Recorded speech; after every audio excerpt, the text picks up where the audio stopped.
नमस्कार, मैं हूं संजीत कुमार और आपने देखना शुरू कर दिया है ज्ञान अस्त्री जॉब न्यूज। दोस्तों चलिए आज हम बिहार चौकीदार वैकेंसी का नया अपडेट लेकर के आए हैं कि वो उसका अपडेट क्या है, कोर्ट में मामला क्या है और आखिर इतना बेहतर वैकेंसी क्यों फंस गया, आखिर इसके पीछे का राज क्या है। क्या वास्तव में जो लोग पूर्व से ही चौकीदार थे, क्या सिर्फ उनके आश्रितों की नौकरी मिलनी चाहिए या फिर नए लोगों को नौकरी मिलना चाहिए? अगर सिर्फ उनके आश्रितों की नौकरी मिलती है तो हमारे संविधान में जो समानता का अधिकार है उसका कहीं हनन तो नहीं हो रहा है।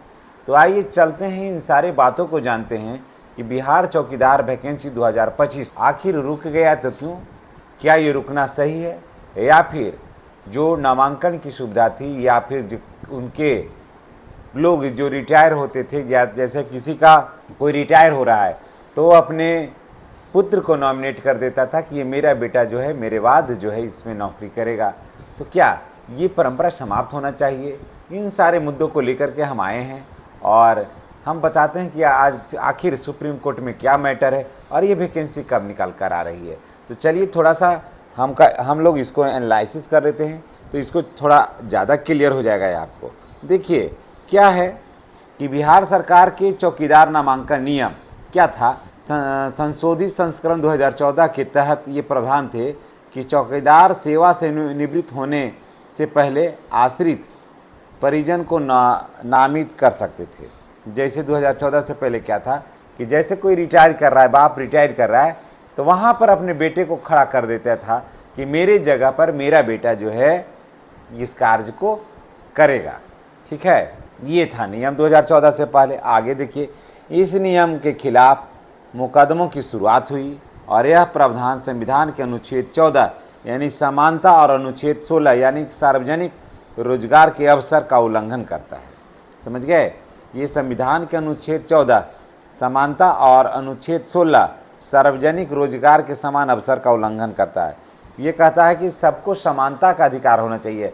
आज ये हैं तो अगले परिवार के लोगों को रोजगार मिलना चाहिए, लेकिन ये था कि जिसका बाप है उसी का बेटा फिर होगा और जिससे कि सार्वजनिक रोजगार का जो समान अवसर है वो उसको ये रोकता है, यानी कि एक ही परिवार के पास ये रहता है। लेकिन देखिए यहाँ पर तो ये रोकता है, राजनीति में तो ऐसी नहीं होती है।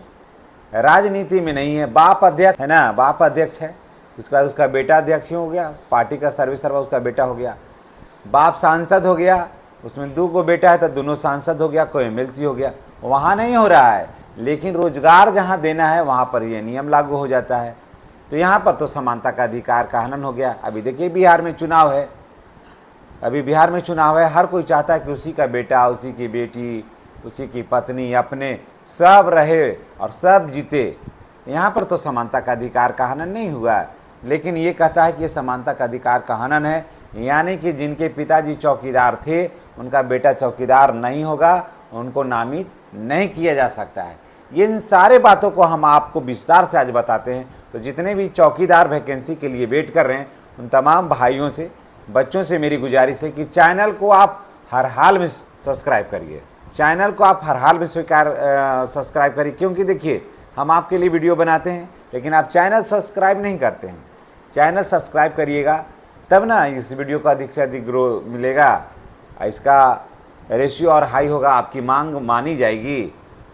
तो आप लोग क्या करते हैं, देखते हैं और छोड़ देते हैं। इसलिए जितने भी हमारे सज्जन हैं जो हमारे वीडियो को देख रहे हैं, बच्चे देख रहे हैं, मित्र हमारे देख रहे हैं, उनसे मेरी गुजारिश है कि चैनल को आप हर हाल में सब्सक्राइब कर दीजिएगा। हम आपसे ये आशा करते हैं, हम आपसे ये भरोसा करते हैं। देखिए अब आगे फिर क्या है, थोड़ा इसको भी जान लेते हैं, आपको सब कुछ क्लियर हो जाएगा। पटना हाई कोर्ट ने इस नियम को असंवैधानिक घोषित किया कि नहीं, अपने जगह अपने बेटे को आप इसमें नहीं दे सकते, ये गलत है। अब देखिए फिर हो गया मामला, क्या मामला चल गया सुप्रीम कोर्ट में। अब देखिए सुप्रीम कोर्ट में क्या कुछ होता है, सो जरा देख लीजिए। राज्य सरकार ने पटना हाई कोर्ट के इस फैसले के खिलाफ सुप्रीम कोर्ट में स्पेशल लेप पिटीशन दाखिल किया है, जिसको बोलते हैं SLP दाखिल की। समझ गए? देखिए क्या है, सुप्रीम कोर्ट में अब क्या हुआ, राज्य सरकार ने पटना हाई कोर्ट के इस फैसले के खिलाफ, पटना हाई कोर्ट कहा कि ऐसा असंवैधानिक है, तो राज्य सरकार कहाँ चला गया इसको लेकर के, सुप्रीम कोर्ट। वहाँ SLP दाखिल किया इसके खिलाफ कि नहीं, मने बाप की जगह बेटा कर सकता है। सुप्रीम कोर्ट ने 19 मार्च 2025 को इस SLP को खारिज कर दिया कि नहीं, हाई कोर्ट जो निर्णय दिया है समानता का अधिकार वो ठीक है और सार्वजनिक रोजगार के समान अवसर उपलब्ध होना चाहिए। हाई सुप्रीम कोर्ट फिर कहा, फिर आगे देखिए क्या कहते हैं होता है, खारिज आदेश के साथ सुप्रीम कोर्ट ने पटना हाई कोर्ट के निर्णय की पुष्टि की, अर्थात चौकीदार पदों पर वंशानुगत नामांकन की अनुमति देने का नियम रद्द किया जाए। यानी कि जो पहले से बाप काम कर रहा है तो बेटा अब नहीं हो काम करेगा।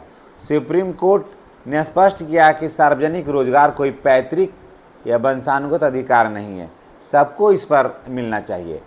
न्यायालय ने यह कहा कि सार्वजनिक पदों पर नियुक्ति वंशानुगत आधार पर नहीं की जा सकती, क्योंकि यह संविधान के समानता और समान अवसर सिद्धांत से ये टकराती है। अब क्या होगा सो जरा देख लेते हैं। इस फैसले के बाद अब स्पष्ट हो गया कि चौकीदार का पद पर वंशानुगत नामांकन का प्रथा बर्दाश्त नहीं की जाएगी। यानी कि अब जो है, जो लोग रिटायर करते थे तो बेटा का नाम दे देते थे, अब वो नहीं होगा, अब बदला है। उसके बाद फिर देखिए क्या है कि जो प्रावधान है, जो रिटायर होने के बाद पहले चौकीदार अपने आश्रितों के नामांकन की अनुमति देते थे, अब वो लागू नहीं होगा। अब इस मामले में असर यह होगा कि इस पर क्या होगा, अब खुली वैकेंसी होगी, इस पर अब एक खुली वैकेंसी होगी और सारे लोग इसमें आवेदन करेंगे। लेकिन इसी बीच ये एक बेंच ने दिया था फैसला, डबल बेंच पर, इसके लिए डबल बेंच पर फिर कोर्ट के हुआ कि नहीं, कम से कम पूरा तो नहीं लेकिन 50% पद पर पासवान जाति को जो वर्षों से सेवा दे रहे हैं उनकी नियुक्ति होना चाहिए। अभी देखिए मामला कोर्ट में है। राज्य सरकार भी चाहती है कि चौकीदार में पासवान जाति को छूट मिले। अब देखते हैं कि सुप्रीम कोर्ट इसमें क्या देता है जजमेंट। देखिए बिहार चुनाव से इस जजमेंट को कोई मतलब नहीं है, बिहार चुनाव से इस जजमेंट को कोई मतलब नहीं है। पूरे देश में सालों भर चुनाव होते हैं, तो ऐसा थोड़ी है कि वहाँ पर कोई केस या मुकदमा पेंडिंग रहता है तो कोर्ट में है, और निश्चित रूप से वो बहुत जल्द उस पर निर्णय आने वाला है कि सुप्रीम कोर्ट क्या निर्णय देती है। जैसे ही उसका कोई नया निर्णय या नोटिफिकेशन आएगा हम आपके पास लेकर के आएंगे। तब तक थोड़ा वेट करिए, और चैनल पर नए हैं तो चैनल को सब्सक्राइब करके बेल आइकन को दबाइए ताकि वीडियो का नोटिफिकेशन जो है आपको मिलता रहे।